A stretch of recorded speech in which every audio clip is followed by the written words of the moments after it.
Всем привет! Хочу поделиться с вами откровением по сегодняшнему хлебушку. Семья без Слова Божия, семья не сможет состояться, не имея человека Божьего там. У людей часто в семье разводы, измены, там, скандалы какие-то, потому что в жизни нет Бога.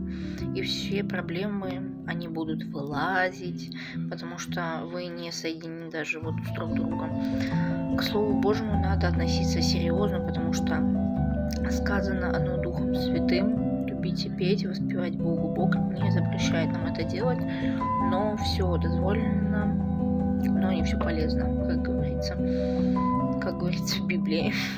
Слушайте пастырей, смиряйтесь, пастыря соединяют с Господом, смиряйтесь под Божьих людей, подражайте праведникам, праведности Лота. Покаяние нам помогает. Возьми свою душу под контроль, чтобы она тобой не управляла, чтобы твои похоти, твои грехи, они не управляли тобой, чтобы ты взял их под контроль.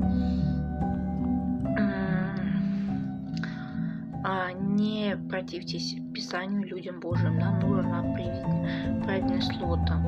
И немаловажно следить за своим языком. Что вы хотите сказать, или что вы говорите вообще, или вообще надо промолчать в какой-то ситуации.